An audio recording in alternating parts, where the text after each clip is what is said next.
Palavra da Verdade, com Hernandes Dias Lopes. Meus irmãos, nós vamos abrir a Palavra de Deus no livro de Gênesis. Gênesis capítulo 22. Gênesis capítulo 22, até o versículo 19.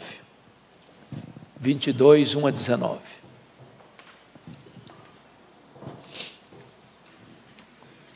Está escrito: depois dessas coisas, pôs Deus a Abraão à prova e lhe disse: Abraão. Este lhe respondeu: eis-me aqui.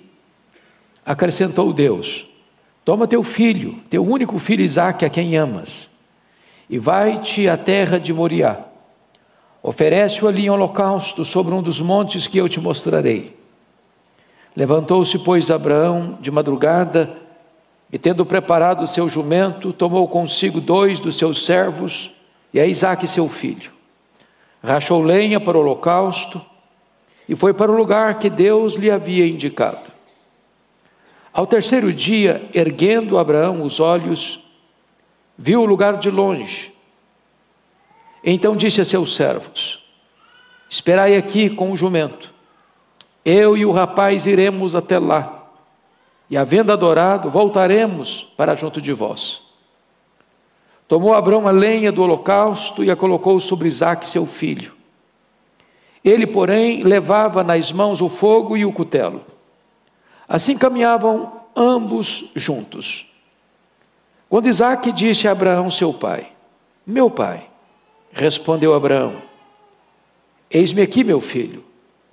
Perguntou-lhe Isaque: eis o fogo e a lenha, mas onde está o cordeiro para o holocausto? Respondeu Abraão: Deus proverá para si, meu filho, o cordeiro para o holocausto. E seguiam ambos juntos. Chegaram ao lugar que Deus lhe havia designado.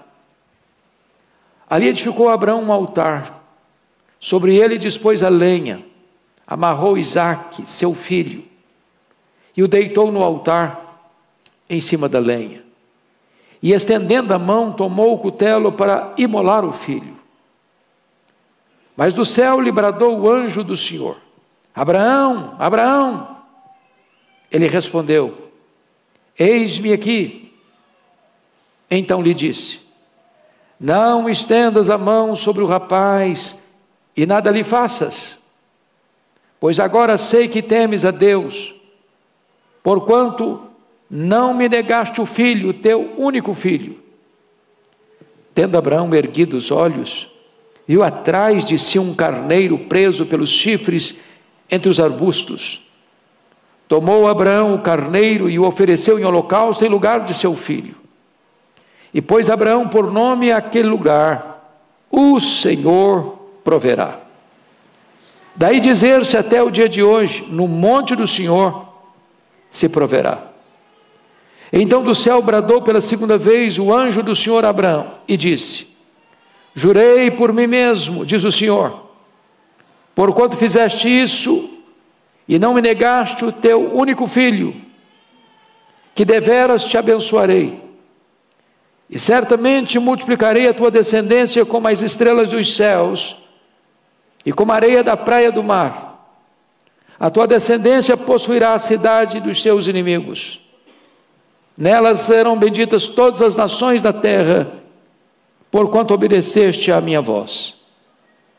Então voltou Abraão aos seus servos e juntos foram para Berseba, onde fixou residência. Você pode, por gentileza, repetir comigo versículo 8, vamos juntos? Respondeu Abraão: Deus proverá para si, meu filho, o cordeiro para o holocausto. E seguiam ambos juntos. Agora o verso 14, toda a igreja também. E pôs Abraão por nome àquele lugar: o Senhor proverá. Daí dizer-se até o dia de hoje: no monte do Senhor se proverá. Meus amados, por muitos anos Deus estava em silêncio, sem nada a falar a Abraão. E agora Deus rompe o silêncio. E cada palavra proferida por Deus a Abraão é como uma faca que corta profundo em seu coração. Abraão já tinha passado por várias provas, mas agora ele enfrenta a maior de todas as provas, a coroa de todas as provas.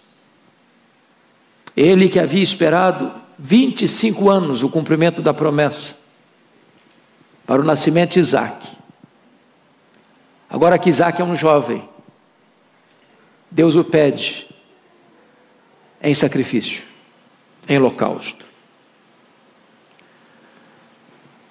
Chocamos, ficamos perplexos com essa cena, às vezes aturdidos, sem compreendermos como Deus requer algo que Ele mesmo proíbe em sua palavra, como Deus parece estar se contradizendo, como parece que a palavra de Deus está contra a palavra de Deus.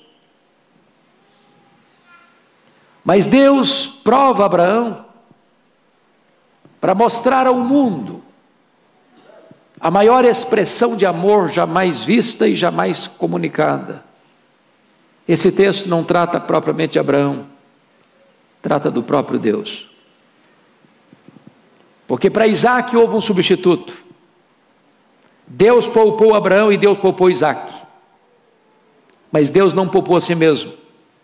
Deus não poupou o seu próprio filho. E esse texto tem um propósito maior. É comunicar a nós que Deus nos amou de tal maneira que deu o seu Filho unigênito.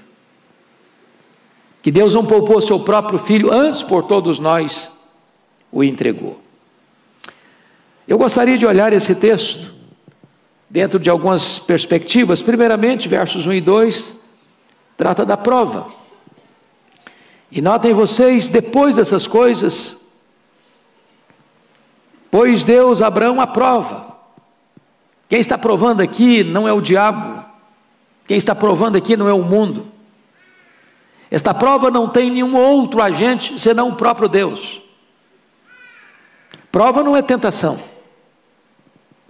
Tentação visa nos derrubar, a prova visa nos fortalecer.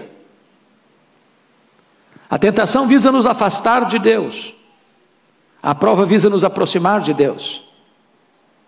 A tentação tem como propósito enfraquecer a nossa fé, a prova tem como razão tonificar os músculos da nossa alma e fortalecer a nossa fé. É curioso que quando Deus diz: Abraão, este lhe respondeu: eis-me aqui.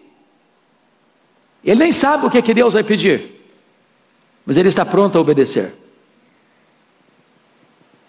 E o verso 2 é algo chocante, porque Deus diz: toma teu filho, teu único filho Isaque, a quem amas, e vai à terra de Moriá, e oferece ali o holocausto sobre um dos montes que eu te mostrarei. Aqui Deus está pedindo não algo importante, está pedindo tudo. Aqui Deus está pedindo não algo, mas alguém. E Isaque é tudo que Abraão tem. É o sonho dele, é o futuro dele, é o conteúdo da promessa que Deus fez para ele. E Deus está pedindo nada menos do que Isaque. Isso é uma prova. E a fé só tem valor quando ela é provada. Como o metal só tem valor quando passa pelo fogo. Como o soldado só pode entender a luta num campo de batalha. Ou como uma casa não pode enfrentar os vendavais da vida, a não ser que ela seja surrada pelas ondas ou pelo vento, estando ela firmada na rocha. Deus está provando Abraão. Abraão já tinha passado por provas distintas, como a prova da família, quando Deus ordenou sair do meio da sua parentela. Já tinha passado pela prova da fome, fracassado no Egito. Já tinha passado pela prova da cordialidade, quando ele dá oportunidade ao seu sobrinho escolher na frente dele. Abraão já tinha passado pela prova da riqueza, dispensando as riquezas de Sodoma e Gomorra. Ele tinha passado pela prova da paciência e fracassado de novo, quando ele escuta o conselho de Sara e arranja um bebê de proveito ou uma barriga de aluguel. Mas agora ele está enfrentando a maior prova: entregar o seu próprio filho, o filho a quem ele ama.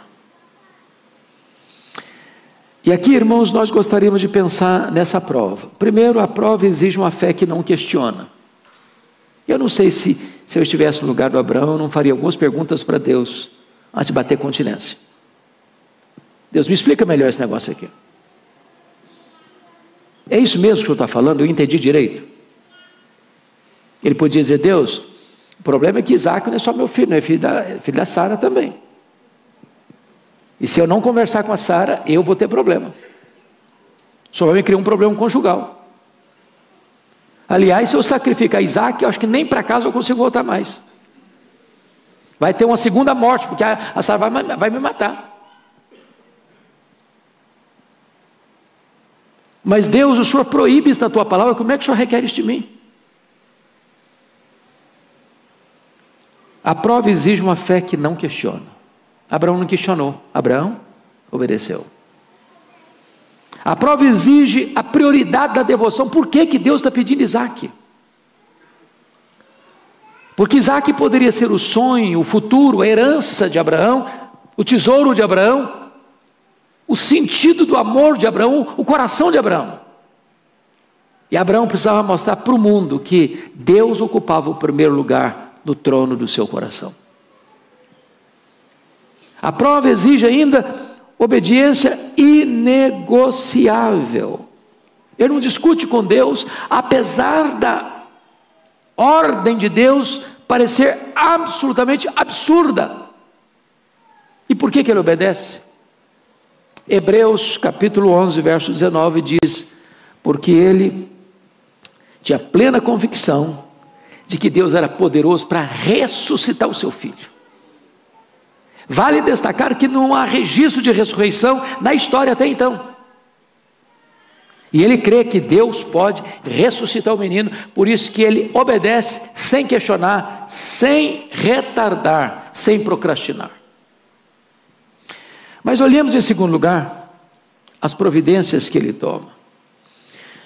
Talvez Abraão pudesse: meu Deus, eu sei que o Senhor está fazendo esse pedido e eu vou obedecer, mas o Senhor me dá um tempo. Talvez se eu tivesse lá, eu faria isso com Deus. Eu falei: Deus, me dá um tempo. Deixa eu amadurecer esse assunto primeiro. Deixa esse negócio ficar bem resolvido no meu coração. Me permita eu orar e jejuar por essa causa. Talvez a gente fizesse com Paulo: por esta causa eu vou me colocar de joelhos. Mas ele toma providências, não para fugir de Deus como Jonas, mas para obedecer. Veja você o versículo 3 e 4 comigo. Vamos ler juntos esses dois versos? Levantou-se, pois, Abraão comigo. Levantou-se, pois, Abraão, de madrugada, e tendo preparado o seu jumento, tomou consigo 2 dos seus servos, e a Isaque seu filho, rachou lenha para o holocausto, e foi para o lugar que Deus lhe havia indicado. Ao terceiro dia, erguendo Abraão os olhos, viu o lugar de longe. Esse local ficava de Berseba a Moriá mais de 80 quilômetros, a pé, percurso de 3 dias bem andados. Ele não vai na semana que vem, não, naquela mesma madrugada, ele se levanta, ele racha lenha, ele pega o jumento, chama 2 servos, pega Isaac e pé na estrada. Sabe o que eu acho impressionante nesse registro? É que em momento algum a Bíblia fala das emoções de Abraão. Será que ele não as teve? Será que no coração dele alguma coisa não aconteceu? Por que 3 dias? Por que tão longe? Porque talvez no meio do caminho ele pudesse pensar, bom, eu caminhei um dia, mas será que eu vou conseguir no segundo dia caminhar? Ou imagine você que Abraão está olhando para o seu filho, quando eles param, armam a tenda para passar a noite, o menino dormindo, e ele sabendo que vai sacrificar o filho, quem sabe as lágrimas rolando no rosto. Terceiro dia a viagem acontece, e de longe ele avista o monte, e de repente o coração é tentado a recuar. A Bíblia não menciona nada das emoções dele, apenas a sua pronta obediência. Pronta obediência. Mesmo quando essa obediência, ele requer dele alguma coisa que parece ser contrária à palavra de Deus. Deus não aceita sacrifício humano. Deus condenou as religiões pagãs por fazerem sacrifícios humanos. A ordem de Deus é contrária à afeição de Abraão. O filho é quem amas. A ordem de Deus era contrária ao bom senso, porque o próprio Deus havia dito que a descendência dele seria por meio de Isaque. E por meio de Isaque, a descendência dele seria numerosa como as estrelas do céu, como as areias da praia. Ele obedece. Toda a ordem de Deus era contrária à própria promessa de Deus. Ele obedece. Quando Deus não lhe dá nenhuma explicação e nenhum motivo para ir oferecer o seu filho, ele obedece. Talvez, e a Bíblia não menciona esse fato, de nunca mais poder olhar para o rosto de Sara. Ele obedece, apesar de correr o risco, talvez, humanamente falando, de ter a reputação manchada diante dos egípcios, dos filisteus e dos cananitas. Irmãos, a obediência de Abraão é porque ele conhecia o Deus a que ele servia. E fé só é entendido quando você conhece a Deus. Portanto, você confia. Deus não erra. Quando Deus parece que está se contradizendo, Ele não está se contradizendo, é porque está criando algo muito grande, para que você tenha uma experiência muito profunda com Ele, e para que a experiência que você vai ter, reverbere na vida de muitas pessoas, ao longo da história.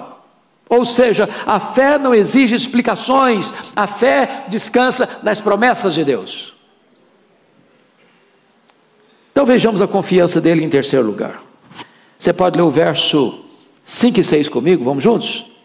Então, disse a seus servos: esperai aqui com o jumento, eu e o rapaz iremos até lá, e havendo adorado, voltaremos para junto de vós.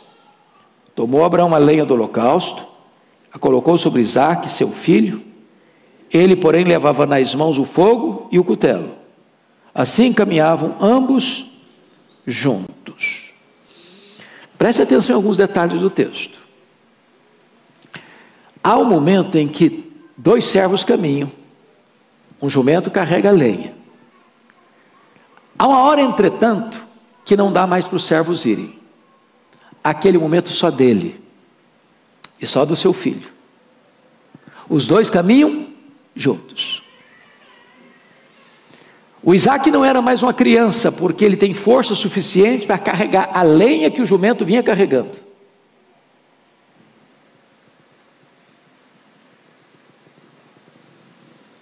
E diz a Bíblia que então Abraão disse para os rapazes, para os dois servos: ficai aqui, esperai aqui, com o jumento, e eu e o rapaz iremos lá.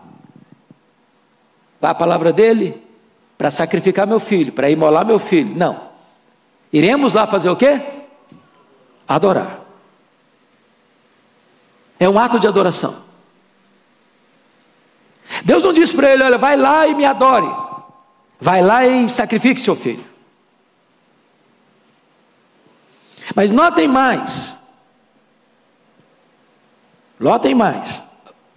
e havendo adorado, voltaremos para vós. Ele diz: havendo adorado, voltarei para vós. Havendo adorado, voltaremos para vós. E Gênesis não explica o que quer dizer. Mas Hebreus 11:19 explica o que quer dizer. Voltaremos, não porque ele acha que não vai imolar o seu filho, não vai cumprir o que Deus ordenou. Voltaremos porque ele sabe que Deus é poderoso para ressuscitar o seu filho, porque a palavra de Deus não pode falhar. E se Deus prometeu que a descendência viria por meio de Isaac, Deus não frustraria a sua promessa. Deus é o avalista das suas promessas. Nós voltaremos. Então, vamos observar aqui algumas lições. Primeiro, uma fé capaz de transformar as provas em adoração. A prova mais dura em adoração. Segundo, uma fé que vê a ressurreição de todas as promessas de Deus, porque todas as promessas de Deus já estavam plenamente claras diante dele. E como Deus está pedindo o filho, ele está entendendo uma coisa: o Deus que me exige que eu sacrifique o meu filho é poderoso para ressuscitar o meu filho e ressuscitar todas as promessas que já me fez. Terceiro, uma fé que caminha sozinho com seu filho rumo ao altar. Isso está repetido, preste bem atenção nisso aqui, por gentileza. Versículo 5: voltaremos para junto de vós. Versículo 6, parte B: assim caminhavam ambos juntos. Versículo 8: e seguiam ambos juntos. Meus amados, essa é uma das figuras mais eloquentes da Bíblia. E aqui não há mais paralelo entre Isaac e Jesus, porque Isaac está caminhando até então sem saber para onde está indo. Mas a Bíblia diz que a obra da redenção, o pai e o filho caminham juntos. Desde a eternidade o plano está feito. O pai entrega o filho e Jesus voluntariamente se entrega. Ele não vai para a cruz sem saber. A cruz não foi um acidente, foi uma agenda. O pai e o filho sempre caminhando juntos.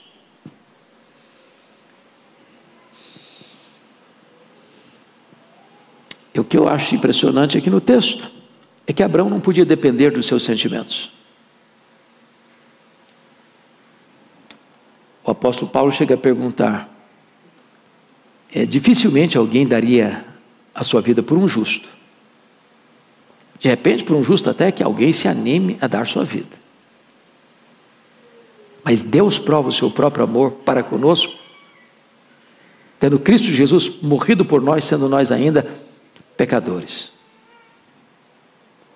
Nenhum pai faz o que Abraão fez sem que o coração esteja pulsando mais forte.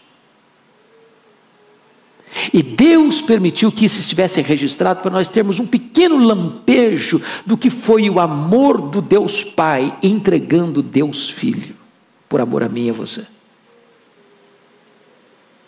É preciso que essa experiência venha para o campo humano, para que nós entendamos o que significou a cruz do Calvário para nós.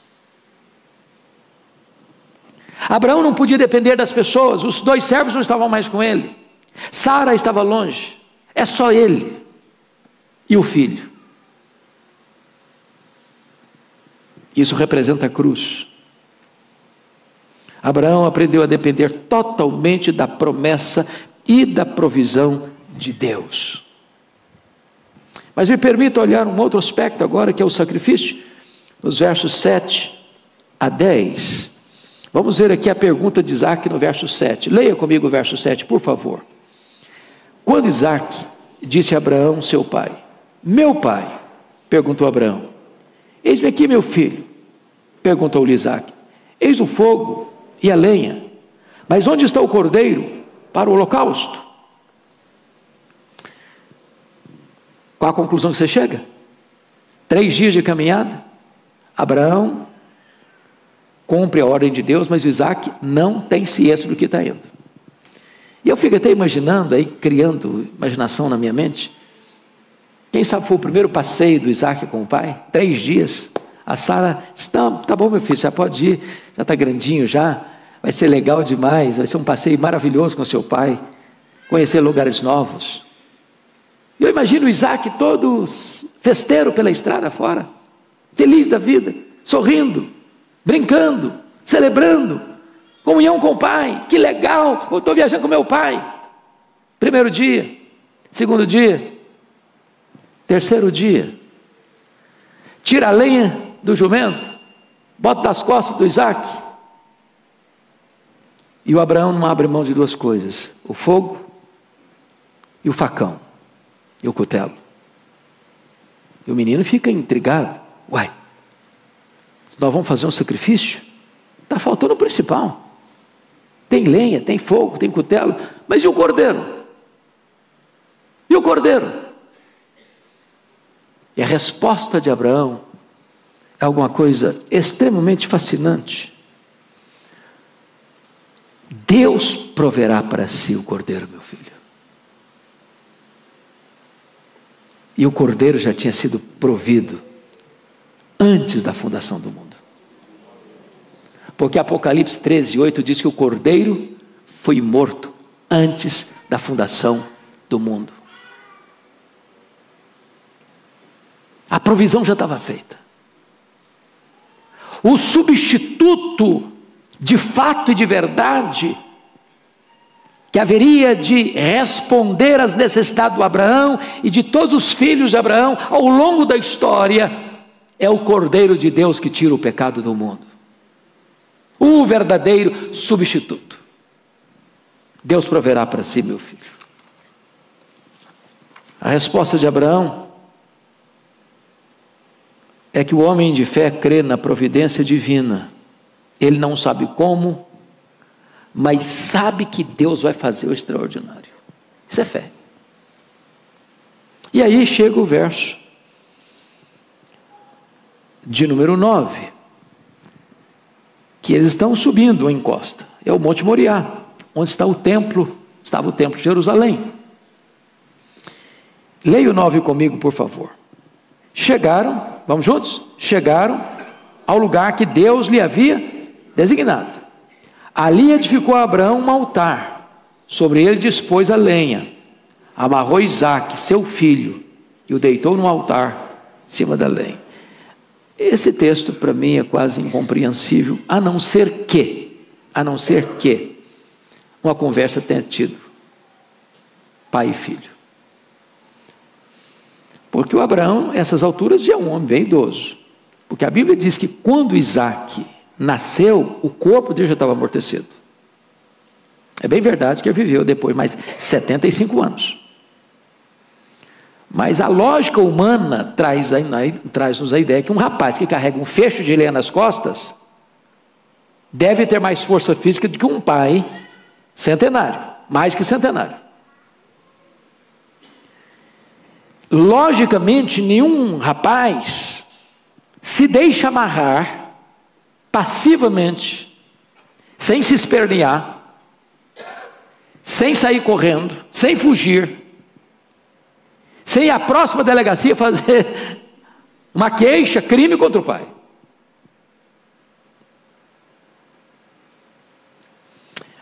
O silêncio da Bíblia nos deixa intrigados. Mas agora, voltando ao paralelismo entre essa cena e o Calvário, eu acho que Abraão deve ter feito uma conversa. Ele: vem cá, meu filho, eu preciso conversar com você. É que Deus me apareceu. Deus me deu uma ordem. Eu quero dizer para você, meu filho, que você é filho da promessa. Deus me prometeu lá atrás, quando eu vivia no meio dos pagãos, na Mesopotâmia, para eu sair da minha terra, no meio da minha parentela, para eu ir para uma terra distante, que Deus ia de multiplicar minha descendência. E até pensei que fosse através de Ismael, mas Deus disse: não, é através de você, meu filho. Eu quero dizer para você, meu filho, que Deus é totalmente confiável, que Deus merece confiança. Então, quando Deus me pediu, meu filho, eu não tive dúvidas de vir. Sabe por quê, meu filho? Eu creio que vai acontecer uma ressurreição aqui hoje. Eu acho que nesse momento Isaac entende o projeto de Deus. Está bom, meu pai, eis-me aqui. E ele se deixa ser amarrado. Ele se deixa deitar em cima da lenha.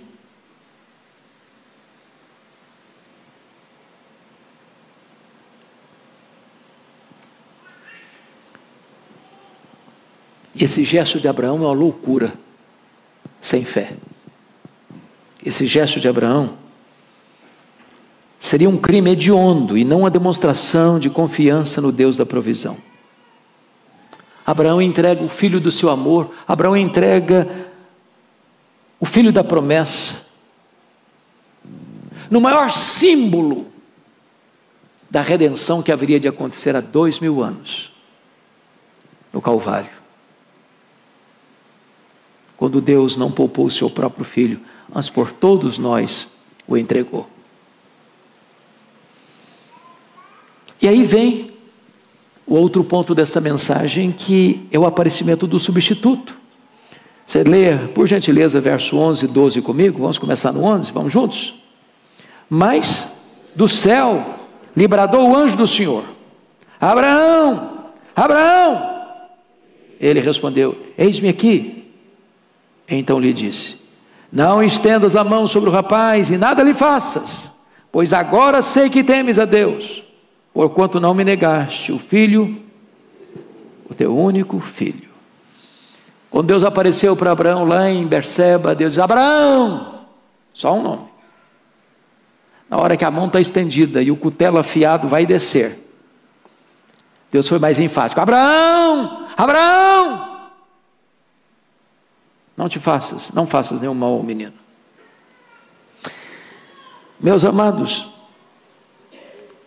Abraão tem intimidade com Deus, ele obedece a Deus, ele obedece à voz de Deus. Deus não queria, claro, óbvio, o sacrifício de Isaac. Deus queria o amor de Abraão. Deus queria provar para o mundo inteiro que é possível alguém amar mais a Deus do que tudo na vida, inclusive um próprio filho. Deus queria mostrar para o mundo inteiro o que haveria de acontecer há 2000 anos, quando o pai e o filho estão numa cena, e o pai não pode poupar o filho, e o filho a si mesmo se entrega ao propósito do pai, e o próprio pai é quem aciona o cutelo da lei contra o seu filho, sem que houvesse no Calvário nenhum cordeiro substituto. Esse texto existe exatamente para isso, para nos mostrar o drama do Calvário e a singularidade do amor de Deus por você e por mim. Para Isaac teve um substituto, para Jesus não teve. Deus poupou Abraão, Deus poupou Isaac, Deus não poupou a si mesmo, Deus não poupou o seu próprio filho. Tudo isso por amor a você, por amor a mim. Então, vamos caminhar para um outro ponto, que é o monumento da provisão, nos versos 13 e 14. Vamos ler juntos de novo, 13 e 14? Tendo Abraão erguido os olhos, viu atrás de si um carneiro, preso pelos chifres, entre os arbustos. Tomou Abraão o carneiro e ofereceu holocausto em lugar de seu filho. E pôs Abraão por nome aquele lugar: o Senhor proverá. Daí dizer-se até o dia de hoje: no monte do Senhor se proverá. E aqui acontece pela primeira vez a revelação deste nome de Deus, que brota da boca de Abraão: Jeová Jiré. Deus proverá. Eu acho isso fascinante, porque aqui vem uma pergunta: onde o Senhor provê as nossas necessidades? No monte do Senhor. Sabe o que significa isso? Deus não tem nenhum compromisso em prover nossas necessidades, se nós estamos na contramão da sua vontade, se nós estamos desobedecendo aos seus mandamentos, se nós estamos tomando o nosso próprio rumo. Mas se você está onde Deus mandou você estar, no tempo que Deus mandou você estar, fazendo o que Ele mandou você fazer, Deus proverá. Deus proverá. É no monte do Senhor que Ele provê. Mas ainda, quando o Senhor provê? Quando? Quando? Não é antes, nem depois. É na hora exata. Deus poderia ter dito a Abraão: eu sei que você me ama, porque você se dispôs a sair, então não precisa nem ir mais, pode cancelar a viagem, eu conheço o seu coração. Deus não precisa de ser informado, né? Essa falsa teologia do openteísmo diz que Deus é surpreendido. Deus não é surpreendido por nada. Você acha que Deus já conhecia o coração de Abraão? Claro que conhecia. Será que Deus precisava que Abraão caminhasse 3 dias para saber o que ele ia fazer? Claro que não precisava caminhar 3 dias. Você acha que Deus ficou surpreso? Eu não sabia, agora eu fiquei sabendo agora que você me teme, que você me ama. Deus sabia de tudo. Deus sabia de tudo. Mas o livramento aconteceu exatamente quando Abraão levanta o altar, coloca a lenha, coloca Isaac e levanta o braço. É nessa hora H. Nem antes, nem depois.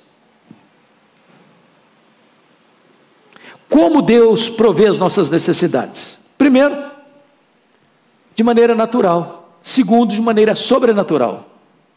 O que é natural? Ter um carneiro preso pelos chifres no arbusto. Coisa comum. O que é sobrenatural? O anjo do Senhor brada do céu: Abraão, Abraão! O sobrenatural se mistura com o natural na resposta de Deus à fé de Abraão.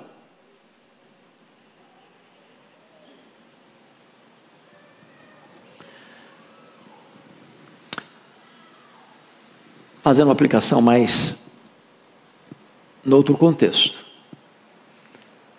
Quem tem experimentado aqui a provisão do Jeová Jireh na sua vida? Cuidado de Deus, o livramento de Deus, a proteção de Deus, a vida, a saúde, o pão sobre a mesa, a família, o trabalho, a igreja, a salvação. Talvez uma das frases mais consoladoras para o nosso coração, mais ternas para a nossa alma: Deus proverá. Deus proverá, Deus proverá. Eu não estou vendo, eu não estou enxergando, eu não enxergo na curva, eu não enxergo no escuro, mas se Deus mandou, eu estou indo. Se Deus prometeu, eu estou crendo. Se Deus falou, vai acontecer. Eu não estou sentindo, mas Deus falou, eu estou tomando posse. E você responde, você responde, você responde: Deus proverá, Deus proverá, Deus proverá, Jeová Jireh, Jeová Jireh, Jeová Jireh.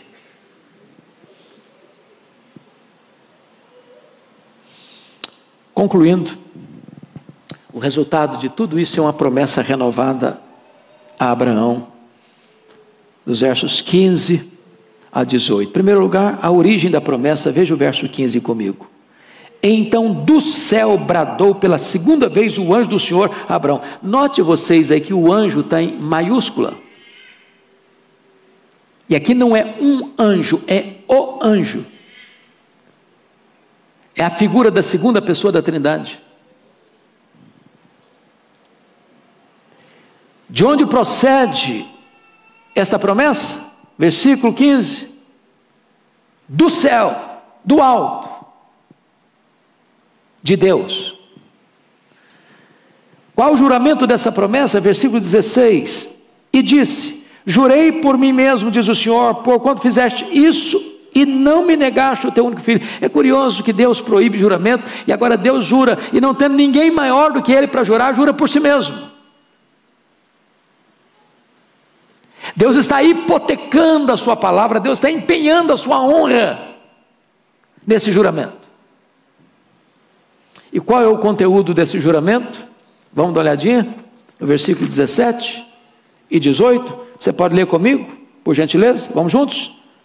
Que deveras te abençoarei e certamente multiplicarei a tua descendência como as estrelas dos céus, como a areia na praia do mar. A tua descendência possuirá a cidade dos seus inimigos, e nela serão benditas todas as nações da terra, porquanto obedeceu a minha voz. Certamente, multiplicarei a tua descendência. E de que ele está falando? Qual é a descendência de Abraão, que vai ser comparada na Bíblia como as estrelas do céu e as areias da praia? Não é apenas a nação de Israel, porque os descendentes de Abraão, segundo o sangue, é a nação de Israel. De Abraão vem Isaac, de Isaac vem Jacó, de Jacó vem as 12 tribos, das 12 tribos vem Judá, de Judá vem o Messias. Mas a descendência numerosa de Abraão, que se espalha por toda a face da terra, são aqueles que creem no Senhor Jesus, porque esses são os verdadeiros filhos de Abraão. Os verdadeiros filhos de Abraão não são apenas aqueles que têm o sangue de Abraão correndo em suas veias, são aqueles que têm a fé de Abraão habitando em seu coração. Você e eu aqui hoje somos cumprimento dessa promessa de Deus. Nós fazemos parte dessa grande família, filhos de Abraão, crendo no Messias prometido. Que verdade bendita, meus irmãos, porque o Abraão sai dali mais fortalecido, uma nova aprovação de Deus, recebe de volta o seu filho Isaque, recebe uma nova segurança de Deus, e recebe a revelação de um novo nome de Deus, Jeová Jiré. Ele foi de Berseba para Moriá como um homem de fé. Ele retorna de Moriá para Berseba como um homem de promessas. E eu quero concluir esta mensagem, meus amados, mais uma vez, fazendo um paralelo entre Isaque e Jesus. Porque, volto a dizer, esse texto não tem tanto a ver com Abraão, tem a ver com Deus. Não tem tanto a ver com Isaque, tem a ver com Jesus. Em primeiro lugar, Isaque foi o filho do coração, como Jesus foi o filho amado de Deus. Segundo, Isaque foi a Moriá sem reclamar. Jesus, como ovelha muda, foi obediente até a morte, e morte de cruz. Terceiro, Isaque foi filho de profecias. Jesus também é filho de profecias. Quarto, o pai e o filho agiram juntos. Abraão e Isaque, o pai e Jesus caminharam juntos para o Calvário. Quinto, o filho tinha que morrer. Para Isaque, substituto. Para Jesus não tem substituto. Sexto, o filho teve que carregar o fardo, a lenha, e Jesus teve que carregar a cruz, e na cruz os nossos pecados. Sétimo e último lugar, o filho foi levantado da morte, Isaque poupado da morte, e Jesus levantado da morte pela ressurreição. Esta é a mensagem do grande amor de Deus. Esta é a mensagem do Jeová Jiré, o Deus da provisão. Que Ele nos abençoe. Amém.